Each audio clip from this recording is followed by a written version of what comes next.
Hello students and my dear friends, I am Dr. Shalini Shukla and today is 5th of March 2021, Friday. Inspiration of the day is don't talk, just act, don't say, just show, don't promise, just prove. In today's discussion, we are going to cover the articles of March 4 and March 5. And these are the articles that we are going to discuss in today's analysis. Let's start with article number 1 given on page number 1. Privatization may kick off with profit-making PSUs. Now, central government is likely to privatize the profit-making enterprises as well. अभी तक हम क्या discuss कर रहे थे? अभी तक हमें क्या पता था पब्लिक डोमेन में that government is actually going for disinvestment importantly into loss-making public sector undertaking or loss-making enterprises. अब गवर्नमेंट के पोजीशन में थोड़ा सा चेंज हुआ है. Now after the disinvestment of loss making enterprises, centre is likely to privatise the profit making PSUs as well. तो अब कुछ ऐसे भी पब्लिक सेक्टर अंडरटेकिंग प्राइवेटाइजेशन की प्रोसेस में जाएंगे जो कि प्रॉफिट मेकिंग है ऑलरेडी. बेसिकली अभी तक क्या था? अभी तक गवर्नमेंट ये नोशन दे रही थी कि उसका प्राइमरी ऑब्जेक्टिव ये है कि ऐसी पब्लिक सेक्टर अंडरटेकिंग्स या ऐसे इंटरप्राइजेस या ऐसे स्टेट रन गवर्नमेंट ऑर्गेनाइजेशन जो कि लॉस बेयर कर रहे हैं सिंस लॉन्ग टाइम और उनमें जो पब्लिक एक्सचेकर है उनका पैसा फंसा हुआ तो उसको रिलीज़ करना था. जो ऑलरेडी बहुत टाइम से लॉस में है ऐसी एंटरप्राइजेस उनको सेल आउट करके गवर्नमेंट वहाँ से अपना पैसा निकाल लेगी सो दैट पर्टिकुलर मनी और revenue can be utilise for better purpose. But now Niti Aayog is in the process of selecting public sector units for privatization and most importantly the profit making enterprises, and it is likely to put its first list focusing on the companies in non strategic sector. तो अब non strategic sector से profit making enterprises की list बनाई जा रही है जिनको privatisation की प्रोसेस में ले जाया जाएगा. स्टूडेंट यहाँ पर आप ध्यान रखें, गवर्नमेंट ने बहुत क्लियर किया है कि government is not going for privatisation into strategic sector. तो आज आप मुझे कमेंट सेक्शन में लिखकर बताइए what constitute the strategic sector. कौन कौन से ऐसे सेक्टर हैं जहाँ पर गवर्नमेंट का इन्वेस्टमेंट बना रहेगा. प्रॉबेबली ऐसी कोई अभी हालांकि क्लियर लिस्ट नहीं आएगी what is strategic what is non strategic, but till now whatever we have discussed I think you have little bit understanding of strategic sector or non strategic sector. तो आज आप मुझे comment section में बताएंगे what constitute the strategic sector for any economy, not only India, for any economy. और India के case में ऐसे कौन कौन से स्ट्रेटेजिक सेक्टर हैं जहाँ से गवर्नमेंट डिसइन्वेस्टमेंट नहीं करेगी या जहाँ से अपना इन्वेस्टमेंट पुल आउट नहीं करेगी. आप देख लेते हैं आज की न्यूज़. तो फिलहाल के लिए NITI Aayog non strategic sector से अब प्रॉफिट मेकिंग इंटरप्राइजेस की लिस्ट बनाने जा रही है. ऐसे प्रॉफिट मेकिंग इंटरप्राइजेस जिनमें प्राइवेटाइजेशन या डिसइन्वेस्टमेंट की प्रोसेस को अनाउंस किया जाएगा and that particular list will be approved by cabinet for strategic sale. तो कितने परसेंटेज का स्टेक सेल होगा, कौन कौन से पब्लिक सेक्टर अंडरटेकिंग होगी, what will be the due diligence, that all will be come into news after cabinet approval. However, one of the government senior officials says that the shortlisted firms will be put in 3 to 4 tranches, with the first slate comprising non-strategic ones followed by the strategic sector with the focus on privatization, not disinvestment. तो एक senior government official का ये भी कहना है कि जो non strategic sector है उनमें प्राइवेटाइजेशन होगा, उनमें गवर्नमेंट डिसइन्वेस्टमेंट नहीं करेगी. और नॉन स्ट्रैटेजिक सेक्टर के बाद कुछ ऐसी कंपनी स्ट्रैटेजिक सेक्टर से भी या कुछ ऐसे स्ट्रैटेजिक सेक्टर्स भी सेलेक्ट किए जाएंगे जहां पर प्राइवेटाइजेशन या प्राइवेट प्लेयर्स को अलाउ किया जाएगा. Now the question arises what is the difference between these two. Generally हम इसको गवर्नमेंट के केस में इंटरचेंजेबली यूज़ कर लेते हैं, बट एक्चुअली इन दोनों ही टर्मिनोलॉजीज़ की मीनिंग जो है वो डिफरेंट होती है. पहले ही जानते हैं गवर्नमेंट के केस में जनरली हम क्यों इसको इंटरचेंजेबली यूज़ कर लेते हैं. जब कभी भी कोई भी पब्लिक सेक्टर अंडरटेकिंग होती है जिसमें गवर्नमेंट का स्टेक होता है, मे बी 60%, 50%, 40%, जितना भी स्टेक होता है, जब कभी भी गवर्नमेंट उस स्टेक को सेल करती है तो गवर्नमेंट जनरली उस स्टेक को किसी प्राइवेट प्लेयर को या पब्लिक के हाथों में सेल करती है. तो इस प्रोसेस को बोलते हैं डिसइन्वेस्टमेंट. और मैक्सिमम टाइम यही होता है कि जो गवर्नमेंट का जो स्टेक जो गवर्नमेंट सेल कर रही होती है वो कोई प्राइवेट प्लेयर्स खरीदते हैं या पब्लिक के हाथ में जाता है. जनरली पब्लिक के में या मार्केट में फ्लोट होते हैं वो स्टेक्स या वो शेयर्स. तो उस प्रोसेस को हम बोलते हैं कि गवर्नमेंट ने अपना डिसइन्वेस्टमेंट किया, अपना स्टेक उस पर्टिकुलर ऑर्गेनाइजेशन से बाहर निकाल लिया और उस स्टेक को, उस शेयर को किसी प्राइवेट प्लेयर को दे दिया in exchange of certain amount of value. That is why that particular process is called as privatisation. हाँ, अगर यही disinvestment government between two government own organisation के बीच में हो, जैसे कि कोई एक एक्स गवर्नमेंट ओन ऑर्गेनाइजेशन है, उसमें से गवर्नमेंट ने अपना स्टेक निकाल करके अपना स्टेक सेल कर दिया वाई गवर्नमेंट ओन्ड ऑर्गेनाइजेशन को, तो वो प्रोसेस डिसइन्वेस्टमेंट तो कहलाएगी, बट वो प्रोसेस प्राइवेटाइजेशन नहीं कहलाएगी. क्यों? क्योंकि उस प्रोसेस में ऑर्गेनाइजेशन एक्स से गवर्नमेंट ने अपना स्टेक सेल कर दिया ऑर्गेनाइजेशन वाई को, जो कि ऑलरेडी एक गवर्नमेंट ओन्ड ऑर्गेनाइजेशन है. स्टूडेंट, ऐसा कई बार होता है कि गवर्नमेंट अपने रिवेन्यू को इंक्रीज करने के लिए, अपने रिवेन्यू को बढ़ाने के लिए अपने ही एक गवर्नमेंट ओन्ड ऑर्गेनाइजेशन के स्टेक को दूसरे गवर्नमेंट ओन्ड ऑर्गेनाइजेशन के स्टेक से मर्ज कर देती है या उसको दूसरे गवर्नमेंट ओन्ड ऑर्गेनाइजेशन को सेल कर देती है. तो कई बार ऐसा रिवेन्यू जनरेशन के लिए ऐसी भी प्रैक्टिसेस देखी गई हैं. और अगर आपको याद हो तो हमने एक दो बार इसको न्यूज़ में भी डिस्कस किया है. तो अगर स्टेक एक गवर्नमेंट ओन्ड ऑर्गेनाइजेशन से दूसरे गवर्नमेंट ओन्ड ऑर्गेनाइजेशन या एंटिटी या यूनिट में जाता है, दैट प्रोसेस में called as disinvestment but not privatisation. Disinvestment की प्रोसेस तभी प्राइवेटाइजेशन कहलाएगी जब एक्चुअली वो स्टेक या वो शेयर किसी प्राइवेट प्लेयर को या प्राइवेट इन्वेस्टर को या प्राइवेट ऑर्गेनाइजेशन को सेल किया जाता है. तो जो पर्टिकुलर ऑफिशियल उसका ये कहना है कि जो स्ट्रैटेजिक सेक्टर हैं वहाँ पर गवर्नमेंट प्राइवेट प्लेयर्स को अलाउ कर सकती है फॉर इन्वेस्टमेंट, पर जो ऑलरेडी गवर्नमेंट के इन्वेस्टमेंट हैं उस पर गवर्नमेंट डिसइन्वेस्टमेंट में नहीं जाएगी. ऐसी कंपनीज जो कि ऑलरेडी स्ट्रैटेजिक सेक्टर में गवर्नमेंट ओन्ड कंपनीज ऑपरेट कर रही हैं, उनका डिसइन्वेस्टमेंट नहीं किया जाएगा, बट उस सेक्टर में कॉम्पिटिशन को बूस्ट करने के लिए प्राइवेट प्लेयर को एंट्री अलाउ कर दी जाएगी, प्राइवेट प्लेयर की एंट्री अलाउ कर दी जाएगी. प्राइवेट प्लेयर को इनवाइट किया जाएगा कि वो स्ट्रैटेजिक सेक्टर में आए और इन्वेस्ट करें, जिससे कि कंपटीशन इंक्रीज हो, जिससे कि एफिशिएंसी इंक्रीज हो, टेक्नोलॉजिकल डेवलपमेंट हो. और जो स्ट्रैटेजिक सेक्टर है वहाँ पर भी प्राइवेट प्लेयर का रोल इंश्योर किया जाएगा in order to reduce the dependency of Indian economy on foreign players. Although Niti आयोग अभी काम कर रहा है, it is in tandem or is in sync with the government's new strategies on privatization and asset monetization. तो short listing की process और तेजी से आगे बढ़ रही है और हो सकता है स्ट्रैटेजिक सेक्टर में भी प्राइवेटाइजेशन हमें देखने को मिले. और अभी हम सभी को पता है कि recently prime minister Narendra Modi और हमारे जो फाइनेंस मिनिस्टर हैं उन दोनों ने ही प्राइवेटाइजेशन के लिए पिच करी, और इवन मोदी ने तो एक नया नोशन चैंट किया है, that is government had no business to be in business and the mantra was going to monetise and modernise. तो फिलहाल के लिए गवर्नमेंट का जो थिंक टैंक है that is NITI Aayog is working on selection process and it is anticipated that within 2 or 3 weeks the list of the companies or PSUs or government owned organization that are actually going for privatization and disinvestment will be finalized. But इस बार का जो focus होगा, the focus will be on profit making firms from the both sector strategic as well as non strategic. Although जो non strategic sector में in that case privatization may be done but not disinvestment as per the government official. Although अभी तक government की तरफ से ऐसा कोई official communication इस चीज़ पर नहीं आया है. एंड जो लॉस मेकिंग फर्म्स हैं या तो उनको प्राइवेटाइज कर दिया जाएगा, either they will be merge or closed or they will be featured in a separate list. The first list में have the shortlisted firms like IDBI, bank, BPCL which have already got government cabinet note.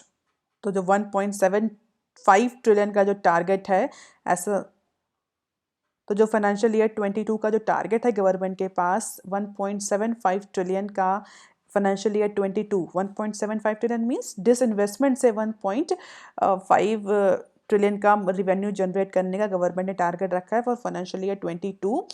और ऐसा assume किया जा रहा है कि इसमें से 1 ट्रिलियन का जो डिसइन्वेस्टमेंट का जो टारगेट है that will come from the stake of public sector banks और फाइनेंशियल इंस्टीट्यूशन.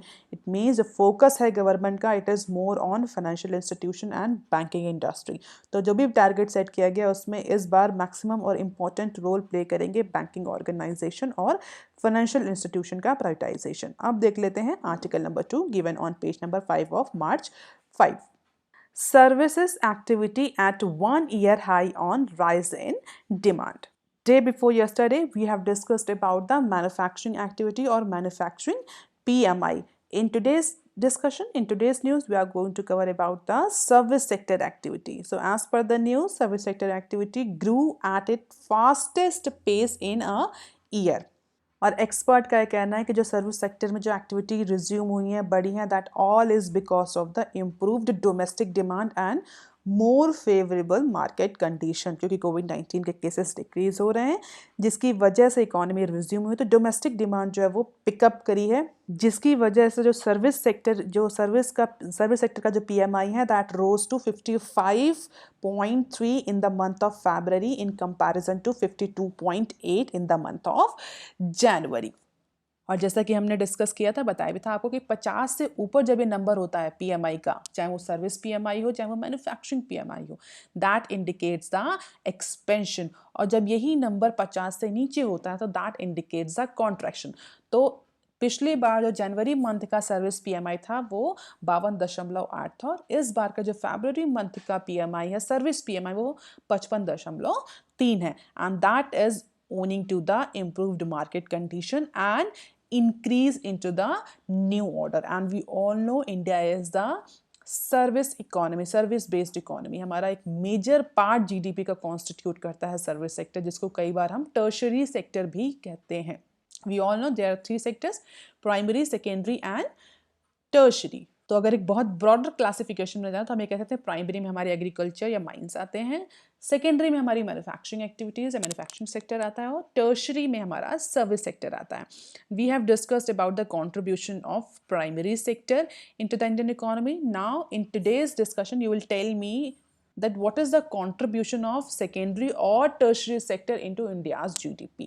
तो कमेंट सेक्शन में आज लिखकर आप मुझे बताइए कि सर्विस सेक्टर और मैन्युफैक्चरिंग सेक्टर या सेकेंडरी सेक्टर और टर्शियरी सेक्टर का इंडिया के GDP में कितना कंट्रीब्यूशन है। एग्रीकल्चर का वी हैव ऑलरेडी डिस्कस्ड। अब देख लेते हैं न्यूज़ का है। तो सर्विस जो एक्टिविटी है वो अपने 1 साल के पिछले टाइम टेन्योर में सबसे ज़्यादा हाई इस बार फरवरी के मंथ में। अगर हम बात करें कि पिछले साल की फरवरी यानी फरवरी 2020 की जब लॉकडाउन अनाउंस हुआ था, फरवरी के बाद अगर आपको याद हो कोविड-19 की वजह से लॉकडाउन अनाउंस हुआ था, उस समय service PMI was the highest eight 57.5 and it is approximately going to achieve the pre-COVID level, because in this month of February the PMI was 55.3। हालांकि एक्सपर्ट्स ने और जो एजेंसी है जो एक्चुअली कैलकुलेट करती, कौन सी एजेंसी जो सर्विस PMI और मैन्युफैक्चरिंग PMI कैलकुलेट करती, that is IHS market purchasing manager index survey. तो बेसिकली उस एजेंसी के अकॉर्डिंग स्टिल सर्विस कंपनीज जो हैं ऑर्डर बढ़ रहे हैं इंटरनेशनल मार्केट में, नेशनल डोमेस्टिक डिमांड भी बढ़ रही है, फेवरेबल मार्केट कंडीशंस भी आ रही हैं, but still firms are facing the problem of workforce shortage and input cost inflation। तो जो वर्क फोर्स की प्रॉब्लम हुई थी, रिवर्स माइग्रेशन हुआ था, उसकी वजह से सर्विस सेक्टर में और मैन्युफैक्चरिंग सेक्टर दोनों ही सेक्टर में वर्क फोर्स की बहुत शॉर्टेज देखी गई थी, और उसकी वजह से कई बार आपने डिस्कस भी किया था कि जो फर्म्स थी they have revise their incentive plans, their payments plan in order to attract the laborers or skilled labor, unskilled labor और semi skilled labor। तो जो इनपुट कॉस्ट इन्फ्लेशन है, जो इनपुट रॉ मटेरियल्स की कॉस्ट बढ़ रही है, जैसा कि हमने डिस्कस भी किया है कि चाहे वो मैन्युफैक्चरिंग सेक्टर हो चाहे वो सर्विस सेक्टर हो, इनपुट कॉस्ट इन्फ्लेशन तो सभी सेक्टर को इक्वली अफेक्ट करेगा। तो इनपुट जो मटेरियल्स है, रॉ मटेरियल्स हैं, उसमें जो इन्फ्लेशन बढ़ रही है वो, और जो वर्कफोर्स का स्लैश हुआ है, जो शॉर्टेज बढ़ रही है, वो प्रॉब्लम अभी भी सर्विस सेक्टर को अफेक्ट कर रही है। Apart from this, the rising fuel prices, retail prices, higher freight, all are actually going to affect the service as well as the manufacturing sector. Although in spite of all the service sector is managed to touch the 55.3 point into the month of February, and this is the data in the form of graph। तो जब से ये down होना शुरू हुआ यानी 57.5 फरवरी में जो सर्विस PMI था, उसके बाद जैसे लॉकडाउन अनाउंस हुआ it start decreasing, and after that it again start taking the pace, although the growth is not very linear, staggered growth है, बट इवेंचुअली हम ये कह सकते हैं कि प्री कोविड के लेवल पर जो सर्विस सेक्टर की एक्टिविटीज़ हैं वो पहुंच रही हैं because of the increase economic recovery. अब देख लेते हैं some other news clips. States open to GST on petrol and diesel. So many states of India are actually now open to discuss the idea of petrol and diesel being brought under the GST regime. अभी तक जितनी बार government ने, हम ये कह सकते हैं, या GST काउंसिल ने कोशिश करी कि पेट्रोल को, डीजल को, इनको GST रेजीम के तहत लाया जाए, तो बहुत सारे स्टेट्स ने इस पर अपोजिशन किया, अपोज किया। क्यों? क्योंकि किसी भी स्टेट के लिए, इवन सेंट्रल गवर्नमेंट के लिए भी, स्टेट के लिए नहीं, सेंट्रल गवर्नमेंट के लिए ही petrol diesel is one of the very important source of revenue, and state government do not want to give up that right to of levying taxes on diesel and petrol. Why? Because that will hamper their revenue collection. तो इसी वजह से जो petrol diesel है उसको GST regime से बाहर रखा गया। तो वोलेटाइल प्राइसेस होते हैं। दूसरा, स्टेट गवर्नमेंट हो चाहे वो central government, basically state government की ही हम बात करें, सेंट्रल गवर्नमेंट की बात ना करें, तो state governments do not want to give up their right to impose tax on crude oil और पेट्रोल एंड डीजल। क्यों? Because that will affect their simple revenue, or that will affect their income.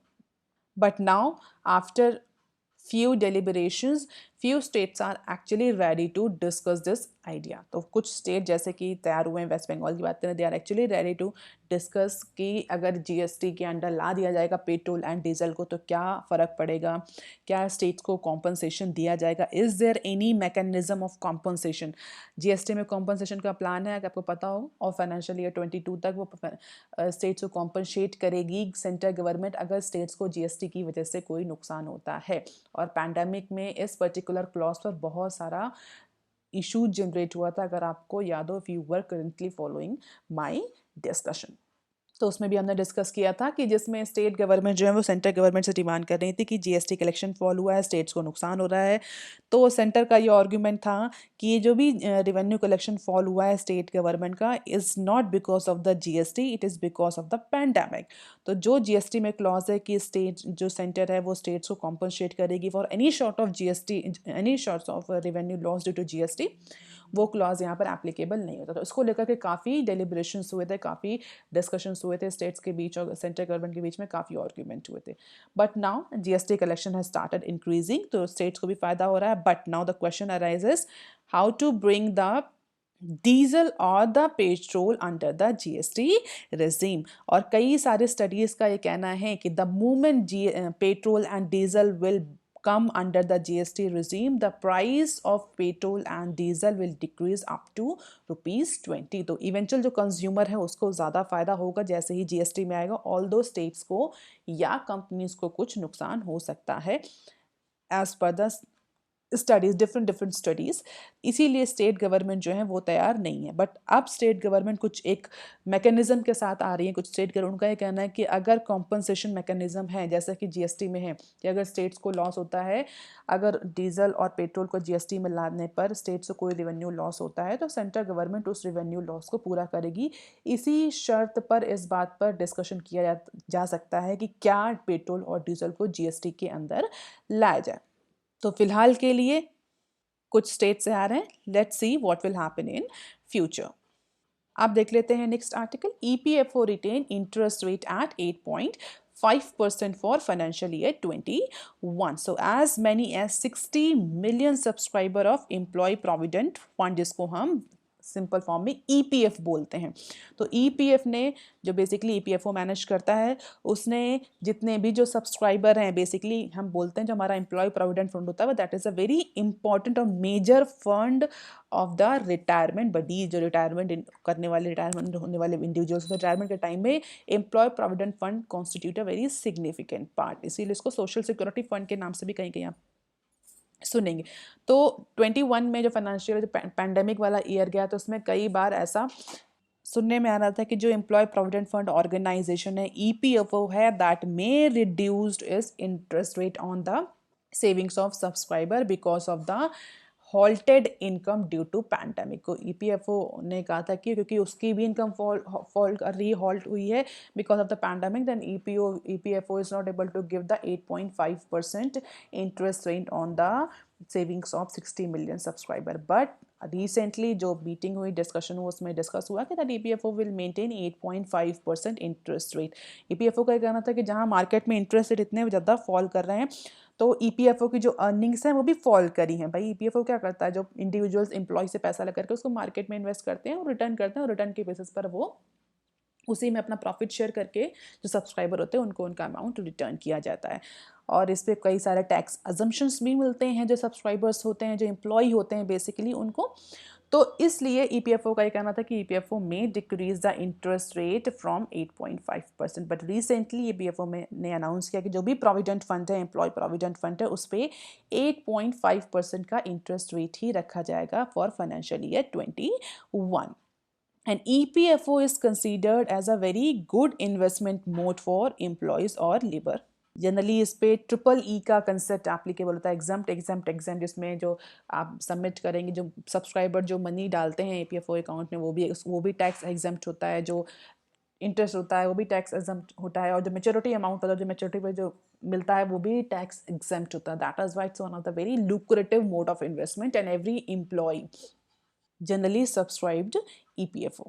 तो फिलहाल के लिए there is a good news that EPFO is going to retain the interest rate at 8.5% in spite of the pandemic and halted earnings। आप देख लेते हैं next clip. Extend PLI scheme to all MSME says Niti Aayog. तो जो productivity linked scheme है उसको promote करते हुए नीति आयोग ने रिकमेंड किया है कि पब्लिक जो मीडियम साइज इंटरप्राइजेस हैं जिनका इन्वेस्टमेंट 100 करोड़ से ऊपर है, उनको PLI स्कीम के तहत बेनिफिट दिया जाए। तो बेसिकली नीति आयोग का सजेशन है कि जो PLI स्कीम जो आई है अभी रिसेंटली, गवर्नमेंट ने अनाउंस करी है इन्वेस्टमेंट के लिए बेसिकली मैन्युफैक्चरिंग सेक्टर में, उस PLI स्कीम को MSME तक एक्सटेंड किया जाए। MSME stands for micro small and medium enterprises, and for any economy, specially for Indian economy, medium micro small enterprises are called as a growth engine. Startups जो होते हैं, जो small scale units होती हैं, micro scale unit होती हैं, medium enterprises होते हैं, किसी भी इकोनॉमी के लिए they are called as growth engine. और GDP में एम्प्लॉयमेंट डेवलपमेंट में, एम्प्लॉयमेंट जनरेशन में इनका बहुत इंपॉर्टेंट रोल होता है। And that is why NITI Aayog wants that this particular PLI scheme should be extended to all MSMEs so that in India startup culture can be incubated and this PLI scheme can better be utilized for promotion of manufacturing sector into India। तो basically जो ACC battery, electronics, automobiles, pharmaceutical, telecom, textile, food product, solar panel companies, white good companies, speciality steel, इन सब sector में NITI Aayog is suggesting to extend the PLI scheme for MSMEs as well. अब नीति आयोग सिर्फ suggest ही कर सकता है, वाई? बिकॉज अगर हम देखें इन 10 सेक्टर में जिनका नाम मैंने अभी लिया, इन सब में इम्प्लीमेंटिंग जो डिपार्टमेंट्स हैं, इम्प्लीमेंटिंग मिनिस्ट्रीज हैं, वो अलग अलग हैं। जैसे कि फूड प्रोडक्ट्स में अगर PLI स्कीम को एक्सटेंड करना है तो कौन सी मिनिस्ट्री इंप्लीमेंट कर रही है? That is ministry of food processing and industry. तो that the owners will go to the ministry of food processing and industry for extension of PLI scheme into the MSME sector of food product industry. इसी तरह telecom में तो department of telecom, automobile में department of heavy industry. तो ये all these are the implementing in ministries और department. तो अगर उस पर्टिकुलर सेक्टर में MSMEs को PLI स्कीम का सपोर्ट देना है तो it will be the responsibility of implementing ministry और इम्प्लीमेंटिंग डिपार्टमेंट। तो इसीलिए जो नीति आयोग है उसने बहुत सारी मिनिस्ट्रीज़ को रिटन में दिया है एंड सजेस्ट किया है कि they should expand their PLI scheme into their sector to the at least to the medium scale industry for now, so that this scheme can be better utilise. हालांकि small के लिए, micro के लिए क्या investment limit है अभी इस पर क्लैरिफिकेशन नहीं है, बट मीडियम इंटरप्राइजेज जिनका इन्वेस्टमेंट 100 करोड़ से ऊपर है उनको पीएलआई स्कीम के बेनिफिट एक्सटेंड किए जाने चाहिए एज पर नीति आयोग। अब देख लेते हैं next clip. ED slaps money laundering case on Franklin MF. So Franklin Templeton Mutual Funds, which actually shut down its 6 schemes into the April 2020। अगर आपको याद तो हमने बहुत डिस्कस किया, तो जैसे ही फ्रैंकलिन टेम्पलेटॉन ने और फ्रैंकलिन ने अपने 6 स्कीम म्यूचुअल फंड में क्लोज करी थी, उसके बाद म्यूचुअल फंड इंडस्ट्री में बहुत ज़्यादा डोलडम की सिचुएशन जनरेट हुई थी। कैश क्रंच की जो सिचुएशन थी, लिक्विडिटी क्रंच की जो सिचुएशन थी, वो सामने आई थी। तो म्यूचुअल फंड्स को सपोर्ट करने के लिए गवर्नमेंट ने एक बहुत इंपॉर्टेंट कैश आउटफ्लो की विंडो भी क्रिएट करी थी। तो उसी समय जब फ्रैंकलिन टेम्पल्टन ने 6 स्कीम्स को शट डाउन किया था, उसी समय enforcement directors and security and exchange board of India से भी, जिसको हम शॉर्ट फॉर्म में बोलते हैं, दोनों ने ही फ्रैंकलिन पर केस फाइल करने की कोशिश करी थी बाय सुओ मोटो। तो according to the sources, while the ED has registered the money laundering case against the fund house and 8 other market participant, apart from that the market regulator has issued the show cause notice and summoned the company and its key personnel who redeemed their investment days and weeks before the announcement। तो ये जो 6 credit schemes बंद करी थी mutual fund की company Franklin ने, उसको लेकर के जो market regulator that is SEBI और ईडी ने तुरंत सुओ मोटो संज्ञान लिया था कि कैसे बंद होगी। और जो ऐसे जो इंसाइडर थे जिनको पता था कि ये स्कीम बंद होने वाली है, उन्होंने पहले ही अपना इन्वेस्टमेंट वापस ले लिया था। तो इस तरह के बहुत सारे हैपनिंग्स हुए थे जिसको लेकर के सेबी और ईडी ने शिकंजा कसा था फ्रैंकलिन पर। अब सेबी ने नोटिस इशू कर दिया है फ्रैंकलिन को, जिसमें फ्रैंकलिन के जो टॉप ऑफिशियल्स हैं, स्पेशली ऐसे ऑफिशियल्स जिन्होंने उस 6 स्कीम्स के बंद होने से पहले उनमें से अपना इन्वेस्टमेंट निकाल लिया था, ऐसे ऑफिशियल्स को समन किया है सेबी ने। तो जो टॉप मैनेजमेंट हैं फ्रैंकलिन के, उन सब पर एलिगेशन है कि they intentionally have close down this 6 schemes and they have actually gone for forgery. जो टॉप ऑफिशियल्स इन्वॉल्व थे उन्होंने 6 स्कीम से बंद होने से पहले अपना पैसा रिडीम कर लिया। कई सारे रूल्स जो थे वो फ्लॉट किए गए थे। इंटेंशनली लॉस मेकिंग जो एंटिटीज थी उनमें इन्वेस्टमेंट किया गया था और जानबूझकर ये 6 स्कीम जो हैं वो क्लोज करनी, जिससे कि जो इवेंचुअल कंज्यूमर हैं उनको बहुत ज़्यादा नुकसान हुआ। तो कई सारी इनकन्सिस्टेंसीज देखी गई थी in terms of allocation and buy back amount of securities pertaining to the this 6 schemes. तो इसी तरह के प्रेफरेंशियल ट्रीटमेंट और इनकन्सिस्टेंसीज थी उनको फाइंड आउट करके सेबी और ईडी ने फ्रैंकलिन टेम्पलेटॉन को घेरे में लिया है। अब देख लेते हैं next clip. Adani ports to acquire 31.5% in Gangavaram port for rupees 1,954 crores. So Gautam Adani led Adani Ports and Special Economic Zone, that is APSEZ, on Wednesday announced that it is going to acquire 31.5% stake of investment into Gangavaram port। और अभी हम सबको पता है कि recently government ने भी announce किया है कि अपार्ट फ्रॉम द 6 जो एयरपोर्ट जो प्राइवेटाइज हुए थे, उसके बाद अब आगे के और भी एयरपोर्ट जो हैं 5 से 6 एयरपोर्ट्स, तो दूसरे राउंड में उनके प्राइवेटाइजेशन के लिए बेड्स इनवाइट किए जाएंगे। और अगर हम देखें जो बड़े बड़े जो कंसोर्शियम पार्टिसिपेट करेंगे इस बेड में, उसमें 2 या 3 कंपनीज के ही नाम हैं and Adani is one of the prominent one. तो मुंबई इंटरनेशनल एयरपोर्ट में भी इनका इन्वेस्टमेंट है and now they are also going to invest into Gangavaram port. 31.5% का stake they are going to have into this Gangavaram port. और ऐसा कहा जा रहा है कि ये जो 31% के स्टेक के बाद जो बेसिकली डीवीएस राजू की फैमिली जो प्रमोटर्स हैं गंगावरम पोर्ट्स के, उनके पास जो 58.1% का स्टेक है, उसको भी अदानी ग्रुप खरीदने के लिए उनसे नेगोशिएट कर रहा है। तो इट मीन्स हम ये कह सकते हैं कि Adani group is actually trying to have the majority stake into the GPL. तो जो रिमेनिंग कितने बचते हैं, that is 10.4%, that is actually owned by Andhra Pradesh government. तो हो सकता है अभी 31.5% ओन कर रहे हैं इनटू गंगावरम पोर्ट, आगे आने वाले टाइम में 90%, अप्रॉक्सीमेटली 90% जो स्टेक है गंगावरम पोर्ट का, that should be or that may be held by Adani Group. However, still this particular acquisition is subject to the regulatory approval. तो regulatory approval की ज़रूरत पड़ेगी अदानी ग्रुप को. तो let's see whether they will be actually materialize this deal or not. So that's all for today, students. If you have any query and suggestion, please write in comment section below. You can download this lectures PDF on Telegram channel. The link for the same has been given in the description box. Please like, share and subscribe. Thank you.